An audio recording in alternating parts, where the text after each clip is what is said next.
So hi everyone. For those who don't know me, I think everybody knows me. I was gonna say, welcome to the School of the Word in person after such a long time. And welcome also to the Chapel of Verbum Day for those of us who are first timers and for those of us who have missed it or have been here before. Welcome back. And above all, I think again, we come to realize that it is Jesus himself, it is God himself who is welcoming us here tonight. He is the first one ready for in-person, face-to-face meeting, heart-to-heart conversation, intimate dialogue with each one of us. Jesus is the one ready and eager to spend time with us tonight. And I invite you also, if you have your journals or writing materials, feel free to also write down the points that you need, that strike you during the guidelines, so that in the time of prayer later, we can also deepen on it. So tonight is the start of the month of October. Well, at least the first School of the Word session of the month of October 2023. And it is the start of the series on mission. And the theme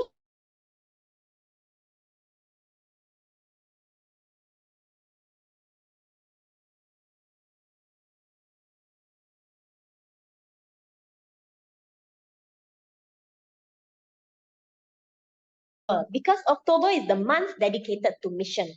So each session of this School of the Word, we will deepen on the different World Mission Sunday messages of the Pope. And tonight, we will deepen on the message of the year 2019. And the theme of the message of the year 2019 of Pope Francis, it was baptized or is baptized and sent. Baptized and sent. And this message has its aim, as the Pope wrote, to invite the Christians to rediscover the missionary dimension of our faith in Jesus Christ. To rediscover that the missionary mandate, the mission, touches us personally. He says, this missionary mandate touches us personally. I am a mission, always. You are a mission, always. Every baptized man and woman is a mission. And it seems to be like a repetitive sentence, But let us pause and unpack this sentence because it is a rich one. In this sentence, we rediscover the dimension of our Christian mission. First, he says, mission touches us personally. It's personal, meaning that it's not something abstract, but it involves a person, who, you and I. And therefore, he continues by saying, I am a mission. You are a mission.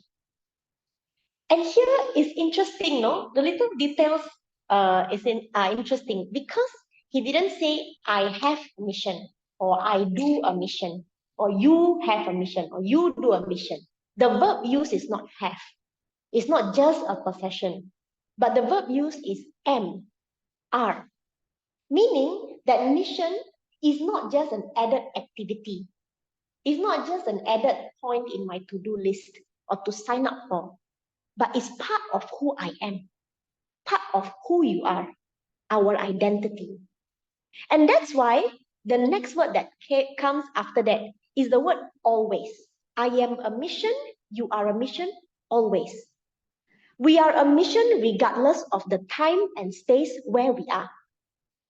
Meaning we are not a mission only on Sundays, Sunday Catholics, therefore Sunday missionaries, or only when we go for weekday mass, morning or evening, or only in times of prayer, only when we are doing our duty of the parish ministries, catechists, wardens, etc., or only when I'm volunteering in Caritas or Caris, No, always, all the time, everywhere. And every baptized woman and man is a mission. And that's how the sentence ends. And this is very important, Every baptized person is a mission. We need to rediscover again and again and to return to this identity again that mission is not just an identity for the religious or for the priests or for those who feel that they are missionaries. No, it's an identity of every baptized person. And the Pope is very strong in this. Every baptized man and woman is a mission. And therefore, since it is in baptism that we have received this mission, it's only appropriate that tonight we pray on the passage of the baptism of Jesus, the one whom we follow. And we will pray on the passage of the baptism of Jesus in Luke's Gospel as our reference point tonight. The passage that I read earlier. And when I was praying on this, it caught my attention the direct manner in which Jesus experienced the Father. First, the heaven was opened, it says. Meaning, there are no more hindrance or no more obstacles in the communication between heaven and earth, the divine and the human. No more. No, it's a direct communication. Don't have lost signals. Right? And then the Holy Spirit descended in bodily form, meaning that it's not an imagination. God Himself really was experienced tangible and real by Jesus. God Himself is tangible and real in His presence. And then the Father spoke directly to Jesus. You are my beloved Son. It's a direct speech. You are my beloved Son. With you, I am well pleased. In His baptism, Jesus experienced being loved deeply and personally by His Father. He experienced being called Son, my Son. And it is the same experience that happened to us in our own baptism.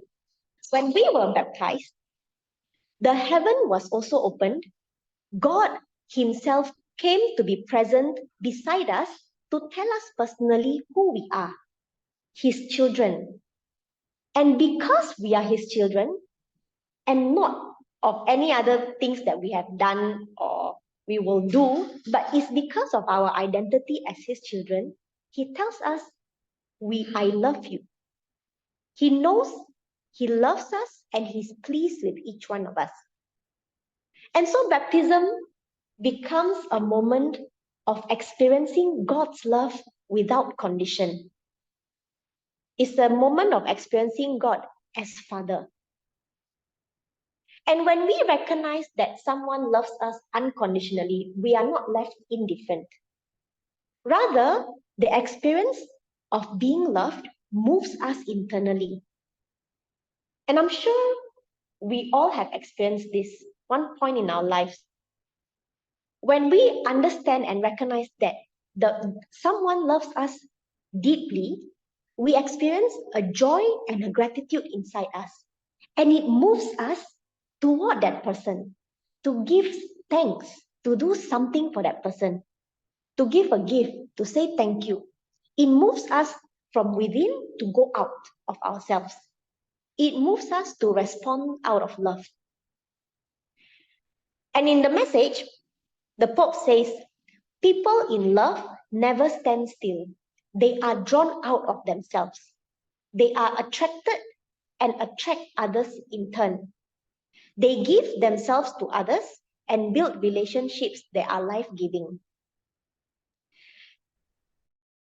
This paragraph of the message, I remember an encounter a chance encounter that I had with when I was in Spain, being with another missionary. We were going out from our center at the outskirts of Madrid towards Madrid on a bus. And there was along the way, it was not a route. The bus route that we have is not a route where you see many foreigners from Asia in that sense, no? So it was very funny or very striking for us when suddenly East Asian looking man with a suit, no, came up on the bus. So we were like, oh, let's guess, is it Japan, is it Korea, or is it Chinese, no? Because from the pictures, right? And so while we were doing this little joke of ours, suddenly we noticed that the man, firstly, he couldn't speak Spanish, obviously. And I think he was lost and he had no money to pay the €2 bus fare. He had 50 euros. No, then the driver was like, I'm not gonna give you change for this. No, so he was totally lost. And so instinctively, we went, no, and I went and we explained and we sorted out with the bus driver. And because he had no other money, either card or 50 euros, so we said, no, we pay for your fare. Forget it. I mean, €2, sit down, no, relax. And so he sat down, but at least from our part, it was such a small gesture, right? But the thanksgiving that he had from his part towards us, it was a bit like overwhelming, no, for us, because it was like, wow, no, he was really grateful. And so he sat down in front of us and he turned and he started like speaking in broken English and trying to find out where we were from, etc., etc. So we were chatting with him for a while, until at one point he was so grateful, he took out his name card and he is like I don't know what company of that he was in a conference in Madrid, and that's why he got lost. And he said to us, being very Korean, right? Please take this card, and anytime you go to Korea, anytime you go to Seoul, you can call me and look for me, and I will welcome you in my country, no? And I thought, yeah, when will I go Korea, right? Well, never mind. I have to look for the card, no? But the point is, and then he left, no? But I thought it's true. When we recognize a small gesture of love that is real, you are moved from within. You are not left indifferent. You are not still. You are drawn out of yourselves to respond back out of love. And isn't that beautiful? And the same happens to us when we experience God loving us. We want to respond to God in the same love. And it is true that we enter into a relationship with Him. It is a relationship that is life-giving. A relationship where we no longer see God as scary or punishing, but as a father. A relationship where we begin to realize that we can speak and listen to God no longer as a servant to her boss or his boss, but rather a friend to another friend, a trusted friend. And we come to realize that God truly values our lives and believes in us, even if sometimes we doubt ourselves. God trusts us completely that He sends us as a mission to the world. And the Pope continues, no? As far as God's love is concerned, no one is useless or insignificant. Each of us is a mission to the world. For each of us is a fruit of God's love. Even if parents can betray their love by lies, hatred, and infidelity, God never takes back His gift of life. Once a child, always a child. Once God's, always God's. Once sent out as a mission, always as a mission. Each baptized person is a valuable and indispensable mission to the world, because each one of us is entrusted with the mission of bringing others to experience the same life as a child of God who has a loving Father. And we do this through our own lives.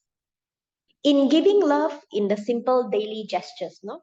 To remember to reply to WhatsApp messages, to keep the promise to really pray for someone who asks us for our prayers, in communicating love to another person by making time to truly listen, to stop our mind for a while and make space for the words and the sentiments and the way of thinking of the other person so as to understand him or her. To reach out to those excluded, not in far-flung continents, no, but first in our circle of friends and colleagues. To proclaim the dignity of each person in being just and honest in our dealing with others. In seeing the good in others, not just the bad. And in doing so, we become a mission, the living expression of God's love, where each person can then hear the same words spoken to them through our lives. Beloved children of God. But to be a mission, we first need to return to our moment of baptism. And I'm not just talking about the moment of baptism where we had the water poured out, like the sacramental moment, no? Where probably most of us are babies or toddlers, or we can't recall anymore exactly the moment. But I'm talking about the need to return to our own moment of baptism, of the experience of being loved directly by the Father. It's to return to this experience again and anew now, as we are now. Not yesterday, not tomorrow, now.